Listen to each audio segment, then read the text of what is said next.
Shalom, Halo, ada sukacita hari ini. Amin. Puji Tuhan, Haleluya. kita bertemu kembali dalam ibadah live streaming pada hari ini, saudara. Ya, kita memang belum tahu pasti sampai kapan PSBB ini akan diberlakukan, bahwa sampai kapan kita harus bekerja di rumah, belajar di rumah, dan ibadah di rumah. Bapak Ibu Saudara yang dikasihi Tuhan, kita tidak sendirian. Artinya apa? Bahwa seluruh bangsa Indonesia mengalami yang sama, bahkan seluruh bangsa-bangsa di dunia ini juga mengalami hal yang sama. Tentu semua orang ingin supaya wabah COVID-19 ini cepat berlalu. Nah, tentu kita tidak bisa hanya mengandalkan kepada pemerintah untuk menyelesaikan masalah ini. Ini juga dibutuhkan kerjasama dari seluruh warga masyarakat. Ini juga dibutuhkan kesadaran dari seluruh warga masyarakat, karena tidak ada cara lain untuk bisa memutus mata rantai penyebaran virus corona ini selain kita memang harus jaga jarak aman, ya, pakai masker kalau keluar, dan jaga hidup sehat. Nah, saudara,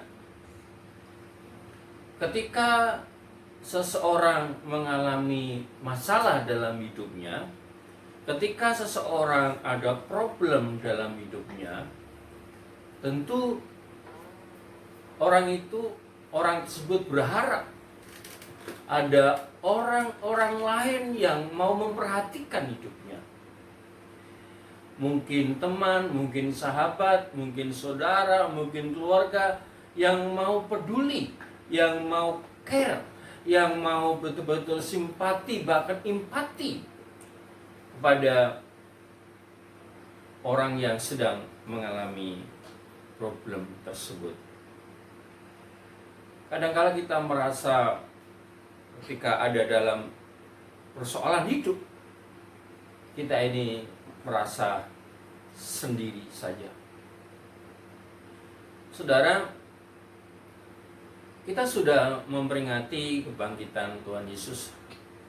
Dan dalam kitab Injil-Injil, setelah Tuhan Yesus bangkit, maka kemudian Tuhan Yesus menampakkan diri kepada murid-muridnya. Nah, saudara, penampakan diri Tuhan Yesus kepada murid-muridnya itu sebetulnya yang pertama adalah untuk meneguhkan iman murid-murid bahwa apa yang dulu pernah disampaikan oleh Tuhan Yesus kepada mereka itu benar, bahwa Yesus akan mati lalu pada hari ketiga bangkit dari antara orang mati.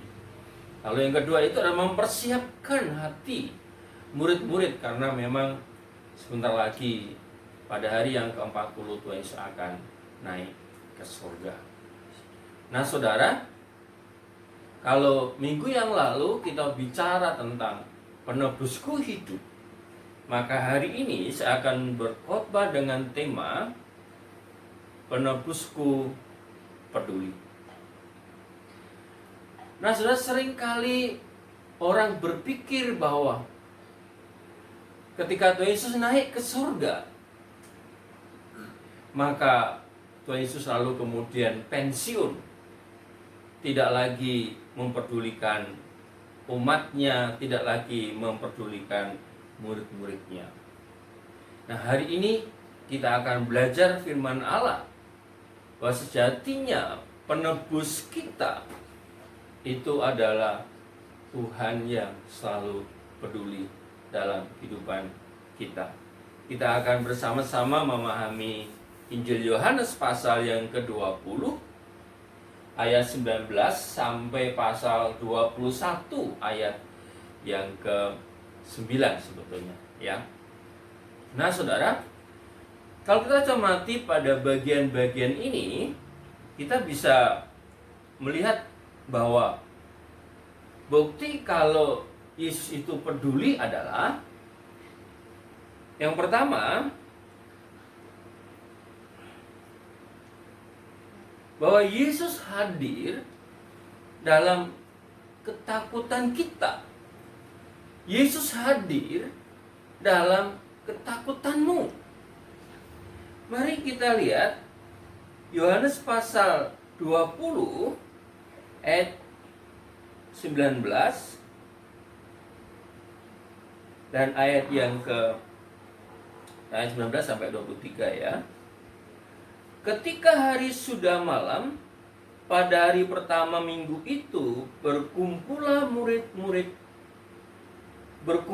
murid-murid Yesus di suatu tempat dengan pintu-pintu yang terkunci karena mereka takut kepada orang-orang Yahudi.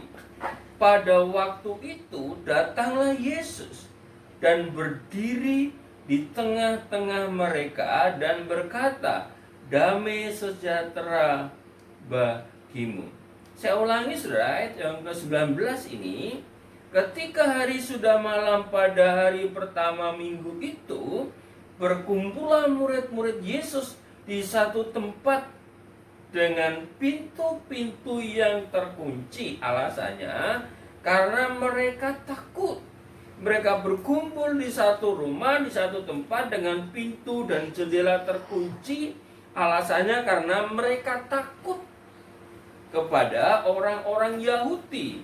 Lalu perhatikan pada waktu itu, pada waktu kondisi murid-murid sedang dalam ketakutan itu, datanglah Yesus dan berdiri di tengah-tengah mereka dan berkata, "Damai sejahtera bagi kamu." Nah, saudara, tidak bisa dipungkiri memang secara psikologis pada waktu itu murid-murid ketika Yesus ditangkap, lalu Tuhan Yesus disalib, lalu Tuhan Yesus mati dan dikuburkan, murid-murid mengalami ketakutan yang sangat luar biasa. Itulah sebabnya mereka ketika berkumpul pun semua pintu ditutup, semua jendela ditutup, karena ada perasaan takut kepada bangsa Yahudi. Pasti stigma sebagai murid Yesus itu akan selalu diberikan kepada murid-murid itu. Nah, saudara, kata takut di sini dari bahasa Yunani phobos. Kata takut di sini dari bahasa Yunani phobos. Saudara mungkin tentu tahu istilah fobia. Kata fobia itu sebenarnya dari kata dasar phobos. Fobia itu artinya adalah ketakutan yang berlebihan. Ketakutan yang berlebihan. Nah, apa bedanya dengan paranoid? Mungkin sudah orang yang mengalami fobia memang kemudian akhirnya jatuhnya ke paranoid. Paranoid itu perasaan curiga, cemas yang berkelebihan, seolah-olah dirinya terancam. Nah, itu paranoid. Nah, murid-murid pada waktu itu mengalami fobia kepada bangsa Yahudi, pada orang-orang Yahudi yang kemudian itu turun menjadi paranoid. Mereka cemas. Takut jangan-jangan kami juga ditangkap seperti Tuhan Yesus. Saudaraku yang dikasihi Tuhan, dalam keadaan yang seperti itu, yang seolah tidak ada yang peduli lagi, Tuhanku sudah pergi, tidak ada yang peduli. Nah, Yesus hadir dalam ketakutan mereka. Nah, saudara, pada ayat berikutnya dikatakan pada kalimat berikutnya, Yesus hadir memberikan damai sejahtera. Yesus hadir memberi damai sejahtera. Maka dikatakan di sini, pada waktu itu datanglah Yesus dan berdiri di tengah-tengah mereka dan berkata, damai sejahtera bagi kamu. Saudara, memang tidak ada kebutuhan lain yang paling diperlukan di saat orang-orang itu mengalami ketakutan, di saat orang-orang itu mengalami cemas. Yaitu apa, saudara? Perasaan damai sejahtera. Nah, Yesus hadir memberikan damai sejahtera kepada murid-murid. Dan itu perhatikan, saudara, pada ayat 20 ketika Tuhan Yesus datang hadir di situ lalu memberikan damai sejahtera. Ayat 20 katakan, dan sesudah berkata demikian ia menunjukkan tangannya dan lambungnya kepada mereka. Lalu perhatikan kalimat terakhir. Murid-murid itu bersukacita ketika mereka melihat Tuhan. Kehadiran Yesus yang memberikan damai sejahtera itu kemudian menghasilkan rasa sukacita. Seketika itu perasaan ketakutan yang berlebihan, kecemasan yang berkelebihan serna diganti dengan sukacita. Saudaraku yang dikasihi Tuhan, Tuhan Yesus memang pernah berjanji kepada murid-muridnya. Dalam Yohanes pasal yang ke-14 ayat yang ke-27 itu dikatakan bahwa jadi ketika Yesus sedang berpisah dengan murid-muridnya dalam arti mau mati gitu ya, Yesus memberikan janji seorang penghibur. Yohanes 14 ayat 27 dikatakan, damai sejahtera-Ku tinggalkan bagimu, damai sejahtera-Ku kuberikan kepadamu, dan apa yang kuberikan tidak seperti yang diberikan oleh dunia kepadamu. Jangan gelisah dan gentar hatimu, jangan cemas dan jangan takut. Saudara, dunia ini tidak pernah memberikan rasa aman. Dunia ini tidak pernah memberikan rasa damai. Dunia ini tidak pernah bisa memberikan sukacita. Kalau toh dunia memberikan sukacita, kalau toh dunia memberikan rasa aman, rasa damai, itu semu, itu sementara. Karena damai yang sebenarnya, damai yang sejati itu hanya diberikan oleh Tuhan Yesus, hanya ada pada Tuhan Yesus. Maka di sini katakan, damai sejahtera Ku berikan kepadamu, dan apa yang kuberikan tidak seperti yang diberikan oleh dunia ini. Jadi saudara, secara manusia pada waktu itu murid-murid merasa ditinggalkan, tapi sejatinya tidak. Karena Yesus itu peduli, penebus itu peduli. Itu juga yang terjadi dalam kehidupan saya dan saudara. Kalau hari-hari ini kita sedang mengalami situasi yang membuat kita takut, sekarang kita mengalami situasi yang membuat kita cemas, khawatir, curiga, Tuhan peduli, Tuhan hadir dan akan memberikan saudara damai sejahtera dan akan memberikan sukacita menggantikan perasaan takut itu. Yesus hadir dalam ketakutanmu, bukan saja memberi damai sejahtera, tapi Yesus hadir dalam ketakutanmu itu memberi keberanian. Ayat 21, maka kata Yesus sekali lagi, damai sejahtera bagi kamu. Sama seperti Bapa mengutus aku, demikian juga sekarang aku mengutus kamu. Perhatikan di sini. Seolah-olah Yesus ini tidak mengerti perasaan murid-murid yang sedang ketakutan ya, yang sedang fobia itu. Ya. Tapi kenapa Yesus memberikan perintah Ya, seperti Bapa, sama seperti Bapa mengutus aku, demikian juga sekarang aku mengutus kamu. Tapi sudah perhatikan, apakah Yesus kemudian tidak peduli? Tidak. Karena dikatakan ayat 22 itu, dan sesudah berkata demikian, ia mengembusi mereka dan berkata, terimalah Roh Kudus. Jadi Yesus hadir dalam ketakutan murid-murid, tidak saja memberikan damai sejahtera yang menghasilkan sukacita, tapi juga memberikan keberanian kepada murid-murid sehingga dia berani menghadapi kenyataan itu. Roh Kudus diberikan pada waktu itu untuk memberikan keberanian kepada murid-murid untuk menjadi saksi-saksi Tuhan. Yang luar biasa itu ayat 23, murid-murid diberikan otoritas kepada oleh Tuhan Yesus bahwa jikalau kamu mengampuni dosa orang, dosanya diampuni, dan kalau kamu menyatakan dosa orang tetap ada, dosanya tetap ada. Ini dalam konteks menjadi saksi Tuhan. Intinya saudara, dalam ketakutanmu Yesus hadir memberikan damai sejahtera dan memberikan keberanian. Kita tidak perlu takut lagi. Kita tidak perlu cemas lagi.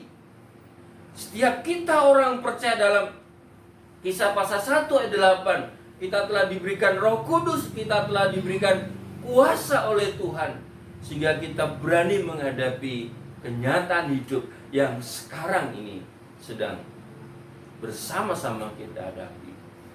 Berapa banyak orang yang tidak berani menghadapi kenyataan hidup, saudara. Kalau mereka melarikan diri dari kenyataan itu, banyak sekali bentuk-bentuk pelarian diri dari masalah itu. Mungkin mereka ada yang lari ke minum-minuman keras, mungkin mereka ada yang lari ke narkoba, mungkin mereka ada yang lari ke rokok, atau macam-macam. Intinya apa? Mereka hendak melarikan diri dari kenyataan hidup, dari sumpeknya hidup, dari persoalan hidup. Dengan kata mereka tidak punya keberanian untuk menghadapi kenyataan hidup itu. Dan ingat, dalam ketakutanmu itu, penebusmu peduli. Yesus hadir di tengah-tengah saudara, akan memberikan damai sejahtera, sukacita, dan juga keberanian untuk menghadapi kenyataan hidup. Murid-murid tidak boleh terus terkurung rasa takutnya itu. Murid-murid tidak boleh terus menyendiri. Murid-murid tidak boleh berlarut-larut dalam kecemasan itu. Maka Yesus memberikan keberanian. Hadapilah kenyataan hidup ini, saudara. Tidak perlu sudah melarikan diri, karena Yesus hadir dalam rasa takutmu itu. Yang kedua, saudara, bukti kalau penebusmu itu peduli adalah bahwa Yesus hadir dalam keraguanmu. Yesus hadir ketika murid-murid sedang mengalami keraguan dan kebimbangan. Kita lihat Yohanes pasal yang ke-20 ini, ayat 24 sampai dengan ayat 29. Ini tentang Thomas yang tidak percaya ketika diberitahu oleh murid-murid yang lain bahwa Yesus sudah bangkit, bahkan setelah menampakkan diri. Ya. Nah, pada waktu Thomas mengatakan, aku tidak percaya. Karena memang pada waktu Thomas pada waktu murid-murid berkumpul di satu rumah itu, ayat 19 sampai 23, Thomas tidak hadir. Ya, Thomas tidak ada dalam persekutuan murid-murid itu. Makanya dia ketinggalan informasi. Dia kurang update, saudara. Nah, ketika diberitahu kalau Yesus bangkit, Yesus telah menampakkan diri, Thomas ngeyel, aku enggak percaya sebelum aku mencucukkan jariku di bekas tangannya yang berlubang Nah saudara, Yesus peduli kepada satu murid ini. Itulah sebabnya ketika mereka sedang berkumpul bersama-sama, kalau Thomas ada di situ, Yesus kemudian hadir. Yesus hadir memberikan pembuktian. Ayat 26 sampai 27. Ya. 8 hari kemudian murid-murid Yesus berada kembali dalam rumah itu, dan Thomas bersama-sama dengan mereka. Sementara pintu-pintu terkunci, ya, Yesus datang dan ia berdiri di tengah-tengah mereka dan berkata, "Damai sejahtera bagi kamu." Ayat 27, Yesus berurusan secara pribadi langsung dengan Thomas. Kemudian ia berkata kepada Thomas, "Taruhlah jarimu di sini dan lihatlah tanganku. Ulurkanlah tanganmu dan cucukkan dalam lambungku. Dan jangan engkau tidak percaya lagi, melainkan percayalah." Saudara, memang di satu sisi ada orang yang punya paham bahwa aku tidak akan percaya kalau aku tidak melihat. Dengan kata lain, aku tidak akan percaya kalau aku tidak mengerti dulu. Orang-orang ateis itu, saudara, kenapa mereka tidak percaya? Karena mereka memiliki konsep, aku mengerti maka aku percaya, aku melihat maka aku percaya. Tapi nanti kita lihat apa yang menjadi pernyataan Tuhan Yesus itu. Dan rasanya sudah tidak mungkin kalau ini urusan dengan Tuhan, orang itu mengerti dulu baru percaya. Karena sampai kapan manusia bisa mengerti hakikat Allah? Dalam kitab Ayub dikatakan, tidak ada seorang pun yang bisa memahami hakikat Allah. Maka dalam Ibrani 11 itu harus percaya dulu, harus beriman dulu, maka kemudian mengerti. Percaya, iman itu menyebabkan saya dan saudara menjadi mengerti. Karena Rasul Yohanes juga berkata, kalau toh kemudian kita mengenal Tuhan, itu sejatinya karena kasih karunia Allah telah mengaruniakan pengertian kepada kita, sehingga kita bisa mengenal yang benar. Nah saudara yang dikasihi Tuhan, Yesus mematahkan keraguan-raguan Thomas. Yesus mematahkan ketidakpercayaan Thomas.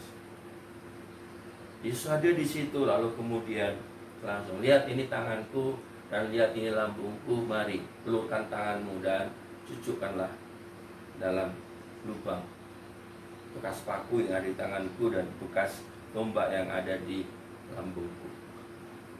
Saudaraku yang dikasihi Tuhan, kadangkala ketika kita menghadapi masalah, ada keraguan, ada ketidakpercayaan. Benarkah Tuhan itu ada?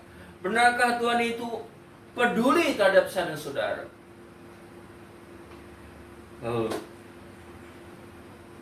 percayalah bahwa sejatinya Tuhan hadir, akan memberikan pembuktian bahwa sungguh Tuhan itu ada.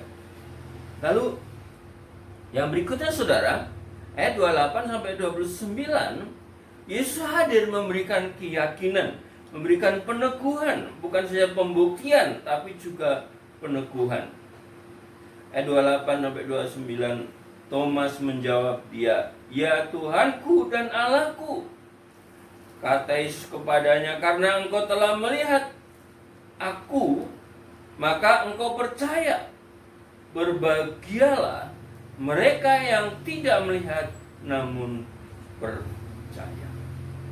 Saudara, memang pada akhirnya Thomas tidak mencucukkan jarinya ke lubang di tangan Yesus yang bekas paku atau di lambung Yesus yang bekas ditumbak itu, karena mata kepalanya sendiri telah melihat. Ketika mata kepala melihat, maka mata imannya, mata batinnya, mata hatinya jadi terbuka.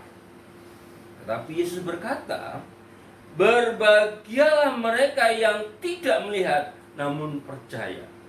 Bukankah itu sejatinya adalah definisi iman dalam Ibrani pasal 11 ayat 1 itu?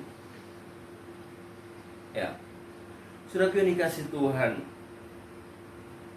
orang percaya mestinya tidak hidup berdasarkan apa yang kelihatan saja. Kalau sudah hidup bergantung kepada apa yang sudah lihat dengan mata saudara, maka saudara akan menjadi orang yang selalu dalam keraguan-raguan. Maka saudara harus hidup berdasarkan firman Allah, hidup berdasarkan janji Allah, bukan hidup berdasarkan apa yang saudara lihat. Ingat saudara, saya pernah khotbah dosa akibat mata. Lot itu terjerumus karena penglihatannya, karena penglihatan mata jasmaninya. Maka kalau orang percaya didasarkan pada penglihatan mata jasmani, maka dia akan selalu hidup dalam keraguan dan ketakutan. Kita mesti harus belajar dari Rasul Paulus. Coba saya lihat dalam 2 Korintus pasal 5. 2 Korintus pasal yang kelima ayat yang ke-7. Ini ayat yang sangat favorit bagi saya. Walaupun memang sebenarnya tidak mudah dalam prakteknya. 2 Korintus pasal 5 ayat 7. Sebab hidup kami ini adalah hidup karena percaya, karena iman, bukan karena melihat. Maka tadi Tuhan berkata, berbahagialah orang yang percaya sekalipun tidak melihat. Paulus kalau hidupnya itu bergantung kepada apa yang kelihatan, dia pasti sudah lemah imannya. Dia pasti sudah undur, meninggalkan panggilannya. Kenapa? Karena hidup Paulus tidak pernah sepi yang namanya penderitaan, yang namanya kekurangan, yang namanya kedinginan, kelaparan. Dialami Paulus, bahkan ancaman dari bahaya maut itu dialami oleh Paulus. Namun dengan demikian, kenapa Paulus tetap percaya, Paulus tetap dalam panggilannya? Ini rahasianya. Sebab hidup kami ini adalah hidup karena percaya, bukan karena melihat. Kalau sudah hidup berdasarkan apa yang sudah lihat, apa yang sudah rasakan secara daging hari ini, pasti sudah akan selalu ragu-ragu dalam hidupmu. Tidak akan berani melangkah. Selalu ada kekhawatiran, ada kecemasan. Itulah sebabnya milikilah prinsip hidup seperti Paulus. Kami ini adalah hidup karena percaya, bukan karena melihat. Saudara, jujur kalau saya mau cerita kepada saudara, kalau saya ini hidup berdasarkan apa yang saya lihat, apa yang saya rasakan secara daging, mungkin saya sudah lama meninggalkan pelayanan. Mungkin saya sudah lama meninggalkan panggilan menjadi seorang hamba Tuhan. Karena kadangkala kami memang mengalami hal-hal yang rasanya tidak mungkin. Namun saya mematahkan semua itu dengan kami hidup bukan karena apa yang saya lihat, tapi kami hidup karena percaya. Ingat, kalau murid-murid itu hanya melihat 5 roti dan 2 ikan waktu itu, hanya itu saja dilihat, maka mereka tidak akan pernah percaya gitu. Mereka tidak akan pernah kenyang. Tapi Tuhan Yesus mengajarkan pada waktu itu seolah kamu jangan hidup berdasarkan apa yang kamu lihat. Ini memang kenyataannya hanya 5 roti dan 2 ikan. Tapi Tuhan bisa membuat 5 roti dan 2 ikan itu cukup untuk 5.000 orang. Itu hanya yang laki-laki, belum perempuan dan belum anak-anak. Dan masih sisa 12 bakul. Jadi saudara, kalau akibat virus corona ini, lalu penghasilanmu tiap bulan menurun, berkurang, bahkan mungkin bisa 0, saudara jangan hidup berdasarkan apa yang saudara lihat.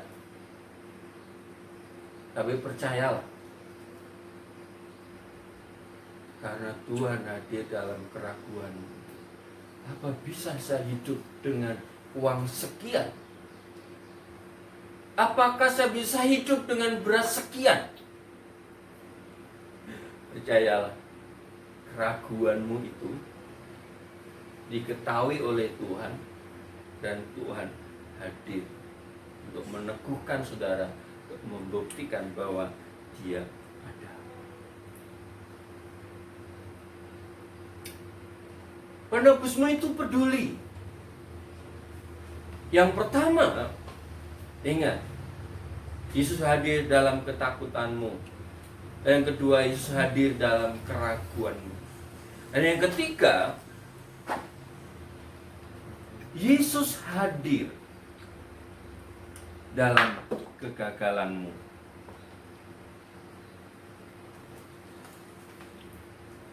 Yesus hadir dalam kegagalanmu.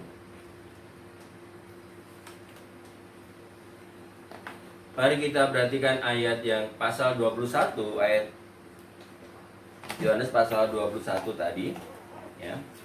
Ayat yang pertama sampai dengan ayat yang ke-9 sebetulnya, ya. Kita akan lihat bagian yang pertama dulu. Nah, saudara, di sini sebelum saya masuk kepada bagian yang pertama dari poin 3 ini, bahwa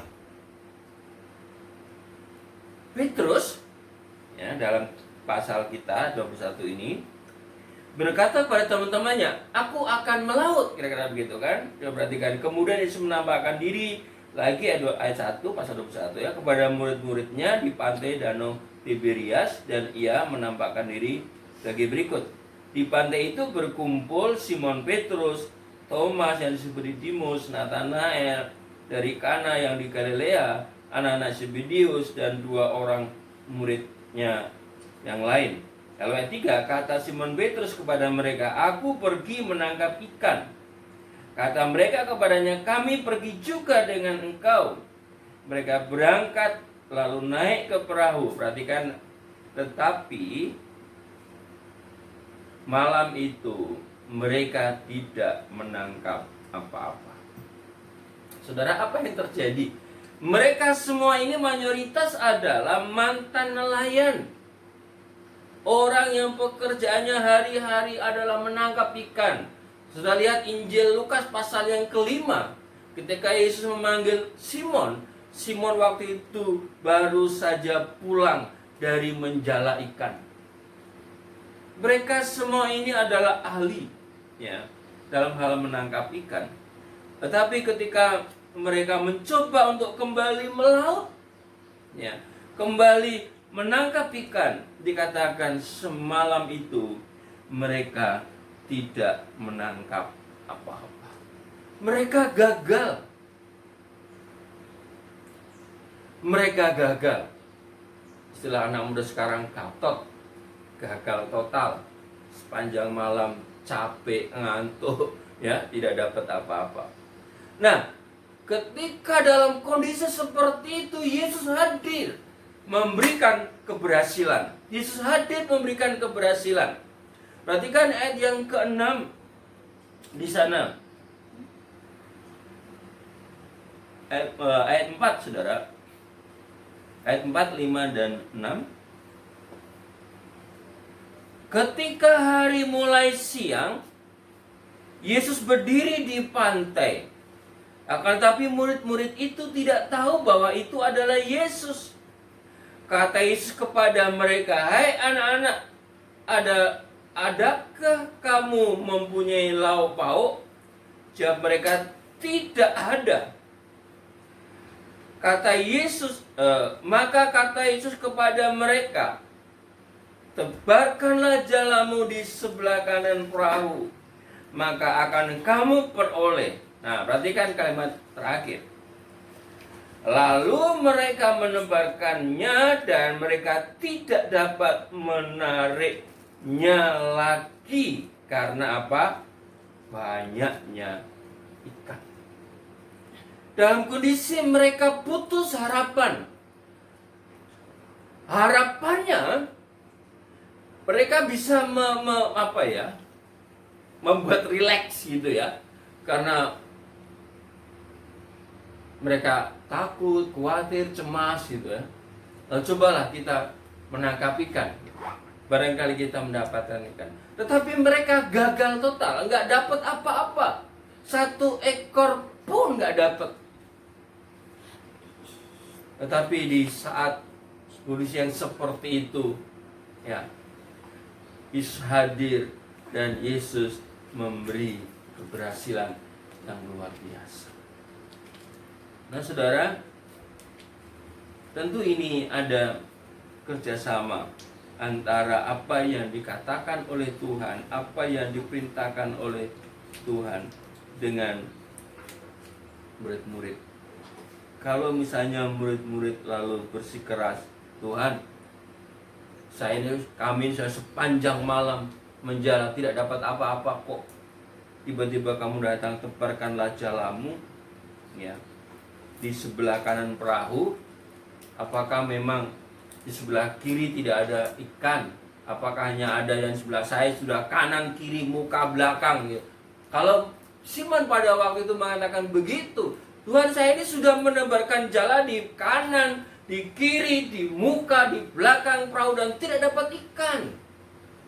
Apalagi ini sudah siang, mana mungkin ada ikan di sebelah kanan perahu. Saudara, tetapi pada waktu itu murid-murid tidak berbantah sedikit pun. Mereka lalu melakukan saja apa yang diperintahkan oleh Tuhan. Maka pada waktu itu dikatakan mereka tidak bisa menarik lagi jalannya karena ikannya itu sangat banyak. Sampai kemudian ayat 7 itu, ya, mereka baru tahu kalau itu adalah Tuhan. Saudara yang dikasih Tuhan, jangan pernah sudah menjadi orang yang merasa paling gagal di dunia ini, sehingga sampai engkau tidak punya pengharapan lagi. Kenapa? Karena penebusmu peduli. Dia hadir ketika sudah main kegagalan dan Tuhan akan memberikan keberhasilan. Hanya persoalannya apakah sudah percaya seperti murid-murid pada waktu ketika Tuhan perintahkan, tebarkan jalamu di sebelah kanan perahu. Lalu mereka melakukan itu.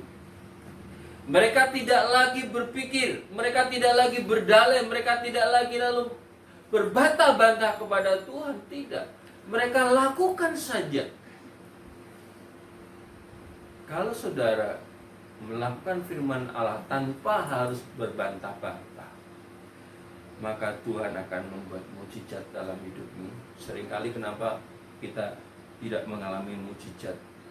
Karena kita seringkali berbantah-bantah, dan itu sama saja artinya saudara tidak percaya. Dan tidak hanya itu saja, Yesus tidak hanya hadir memberikan keberhasilan ketika saudara gagal, tapi juga Yesus hadir memberikan mencukupi kebutuhan. Ketika ayat 9, ini yang menarik sekali ya. Ya, jadi di ayat 8 itu kan mereka dapat ikan banyak sekali. Ketika dihitung itu di ayat 8 kira-kira 200, dikatakan murid-murid yang lain datang dengan perahu karena mereka tidak jauh dari darat, hanya kira-kira 200 hasta saja, dan mereka menghela jala yang penuh ikan itu. Dikatakan penuh dengan ikan. Mereka penuh dengan ikan. Perahu mereka itu penuh dengan ikan. Ayat 9. Ketika mereka tiba di darat, mereka melihat api arang dan di atasnya ikan dan roti. Perhatikan saudara, ketika mereka sudah melaut sepanjang malam tidak dapat apa-apa dan tentu juga lapar karena tidak ada apa-apa yang bisa dimakan. Tapi Yesus di pantai itu, di tepi laut itu, di tepi danau itu sudah menyiapkan roti bakar, roti panggang. Perhatikan situ, mereka tiba di darat. Ya. Mereka melihat api arang dan di atasnya ikan dan roti. Artinya apa? Tuhan Yesus memenuhi apa yang kebutuhan murid-murid saat itu. Yaitu apa? Makan. Karena perut lapar sepanjang malam. Bekerja tidak mendapat apa-apa. Tidak ada yang bisa dimakan. Tapi Yesus hadir. Dalam kegagalan mereka, dalam kelaparan mereka itu, mau mencukupi apa yang di kebutuhan mereka. Saudaraku yang dikasihi Tuhan, kalau sekarang ini saudara merasa mengalami kegagalan dalam hidupmu, sampai-sampai sulit, hidup hari ini aja sulit, apalagi hidup hari esok. Percayalah saudara, penebusmu peduli. Dan dia akan mencukupi kebutuhan hidupmu. Jangan pernah berpikir dari mana datangnya. Bagi Tuhan tidak kurang jalan untuk membuka pintu berkat bagi saudara. Hanya masalahnya adalah saudara mau percaya tidak, saudara mau setia atau tidak. Bukankah Tuhan berjanji dalam Filipi pasal yang keempat ayat 19, jelas sekali firman Allah mengajarkan kepada kita. Filipi pasal yang keempat ayat yang ke-19, katakan di sana bahwa Allahku akan memenuhi segala keperluanmu menurut kekayaan dan kemuliaannya dalam Kristus Yesus. Allahku akan memenuhi keperluan saudara. Penebusmu akan memenuhi keperluan saudara. Apa yang betul-betul saudara butuhkan, apa yang betul-betul saudara perlukan. Memang hati-hati ya antara keinginan dan keperluan. Kadang-kala banyak orang yang menginginkan sesuatu tapi sebenarnya tidak perlu. Bukan itu yang diperlukan. Tapi Yesus akan memenuhi apa yang saudara perlukan, apa yang saudara butuhkan. Ketika saudara kekurangan, ketika saudara mengalami kegagalan, disitulah Tuhan akan memenuhi apa yang saudara perlukan. Tidak bisa dipungkiri memang dampak dari COVID-19 ini. Ekonomi Indonesia, bahkan ekonomi dunia terpukul. Kemarin saya mendengar berita, menyaksikan berita di televisi. Sudah kurang lebih 2.000 karyawan yang di PHK, yang dirumahkan. Pemerintah mengatakan kemungkinan akan ada banyak orang-orang yang miskin baru. Saudara, karena virus corona ini betul-betul menghancurkan ekonomi. Orang-orang bekerja di sektor informal sangat terpukul. Banyak karyawan yang terancam tidak dapat THR. Saudara, jangan takut. Penebusmu peduli.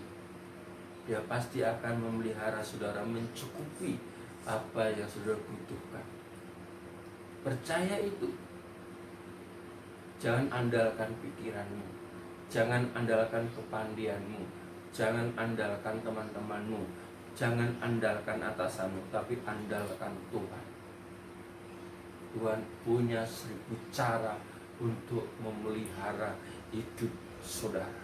Kenapa? Karena Dia peduli. Yesus selalu peduli. Yesus selalu peduli dalam segala persoalan hidupmu, dalam segala persoalan hidup kita.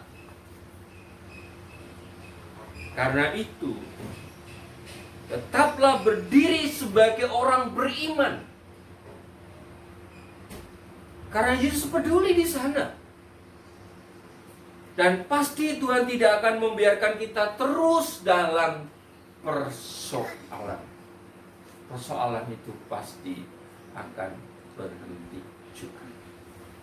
Mari saudara, makin dekat dengan Tuhan, makin merapat dengan Tuhan, merendahkan diri di hadapan Tuhan, maka hidupmu akan dipelihara. Penebusmu peduli, tetaplah berdiri sebagai orang beriman. Tuhan Yesus memberkati kita semua. Amin.